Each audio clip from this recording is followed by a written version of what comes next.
Allahumma salli wa sallim wa barik alaihi. Macam-macamnya syafaat tuh masih banyak lagi. Itu yang masuk surga nggak pakai dihisab, tiket gratis masuk surga. Terus di antara syafaat macam-macamnya tuh Allah Subhanahu wa taala memberikan anugerah kepada Sayyidina Rasul sallallahu alaihi wasallam yang berupa syafaat. Nah, yaitu ini syafaat yang jenis ini Allah kasih bakal Nabi Muhammad dan juga bakal nabi-nabi yang lain, sebagaimana juga kepada para aulia. Jenis syafaat macam begini apa? Ada orang-orang yang seharusnya masuk neraka, tapi dapat syafaat nggak jadi masuk neraka. Ya mudah-mudahan kita juga deh. Kalau yang 70.000 tuh, yang 4 miliar sekian tuh, kita nggak kebagian, minimal masuk yang ini deh. Ini nggak ada angkanya nih. Yang ini nggak ada angkanya. Mudah-mudahan kita jangan sampai lihat neraka, nggak enak. Kagak enak, dengarnya aja juga serem. Gitu, mudah-mudahan sih kalau mesti ya cuma dengar aja deh. Ya, dengar di dunia. Dengar ceritanya di dunia supaya kita makin jauh dari maksiat. Kalau ngelihat di sana kagak mau, kita nggak kuat. Mudah-mudahan kita dijauhin oleh Allah dari api neraka. Nah ini Allah kasih subhanahu wa ta'ala kepada hamba-hambanya yang Allah suka. Tadi saya bilang, orang yang mati syahid dikasih sama Allah 70 orang minimal. Dia selamatin dari keluarganya itu dari siksa api neraka. Yang mestinya masuk neraka, ya nggak jadi masuk neraka, ditarik tangannya. Ada lagi beberapa orang yang dikasih sama Allah cuman jatahnya 1 orang, kayak tadi saya bilang. Ente cuma boleh ngasih syafaat bakal 1 orang. Ada yang 2 orang, ada yang 10 orang, ada yang dikasih banyak. Ada tahu apa? Dikasih banyak banget. Sampai ada 1 orang tuh namanya Uwais Al-Qarani. Uwais Al-Qarani ini seorang tabi'in. Kalau ente belajar kitab Mustalahul Hadis, itu ada di dalam ilmu Mustalahul Hadis istilahnya sahabat. Siapa itu sahabat? Orang yang jumpa sama Nabi dalam keadaan iman, meninggal dalam keadaan iman.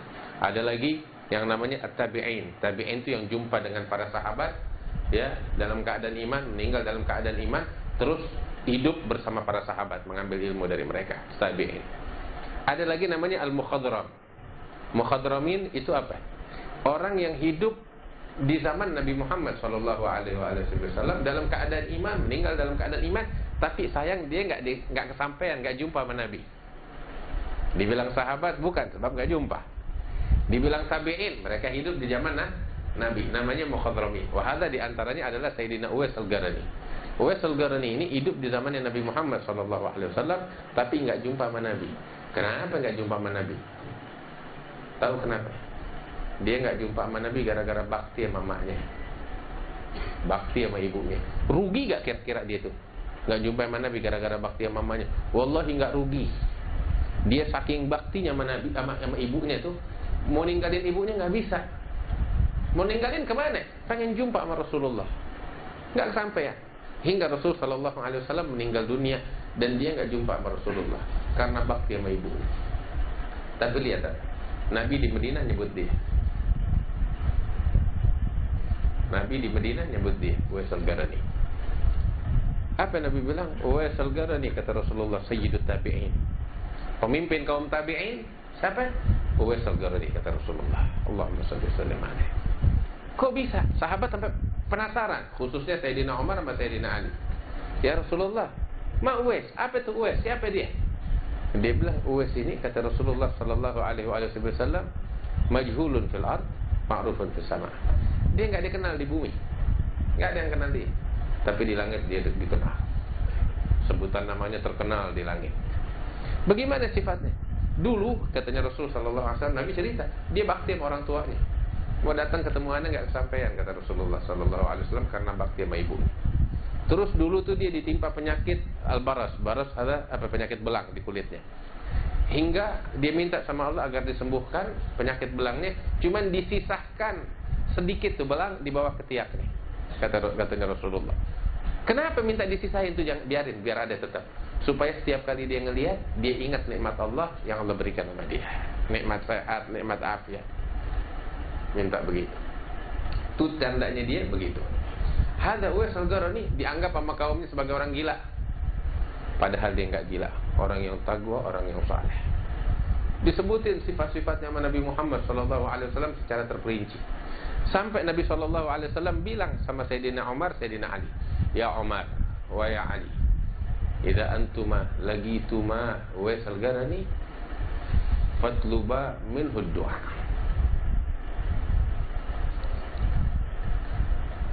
Katanya Rasul, wahai Umar, wahai Ali, kalau kalian berjumpa dengan Uwais al-Qarani, minta kepadanya doa. Dalam riwayat minta agar Uwais beristighfar kepada Allah untuk kalian, maka niscaya Allah mengampuni kalian. Lihat apa yang kurang dari Umar bin Al-Khattab, afdalus sahabat. Wah, apa yang kurang dari Ali bin Abi Thalib, Babu Madinatul Ilm. Tapi masih disuruh sama Rasulullah SAW untuk jumpa sama Uwais al-Qarani. Nabi bilang, ini Uwais ntar di hari kiamat, dia di dunia nggak ada yang kenal dia. Mastur, dianggap gila, dilemparin batu sama anak-anak kecil, dianggap orang gila. Tapi kata Rasulullah, nanti di hari kiamat, yashfa' fi misli Rabi'ata wa Mudhar. Dia bakal kasih syafaat di hari kiamat sebanyak apa tahu? Sebanyak Gobilah, Rabi'ah dan Mudhar. Itu bangsa Arab saat itu besar. Mereka ada Gobilah suku-suku. Tapi Gobilah yang paling besar adalah Gobilah Rabi'ah dan Gobilah Mudhar. Rasul dari bangsa Mudhar. Ya, itu nanti ini jumlahnya jutaan. Ratusan juta jumlahnya. Rasul bilang nanti ini Uwais al-Qarani yang nggak dikenal, yang dianggap gila, hari kiamat dia bakal ngasih syafaat di hari kiamat untuk orang-orang yang jumlahnya sedemikian rupa. Sebanyak Gobilah, Rabi'ah, wa Mudhar. Allah, nggak kehitung syafaatnya. Ya, mudah-mudahan kita dibagi syafaat sama Allah Subhanahu wa taala. Apa sebabnya? Bakti sama orang tuanya. Aneh ente. Ayo bagaimana kita sama orang tua kita biar kita bakti. Ya, terus nih dari apa yang kita dengar, pelajaran penting sama kita bakal kita. Jangan kita tuh nganggap remeh orang. Berapa banyak orang yang dianggap gila, tapi dia di sisi Allah sangat besar, sangat agung.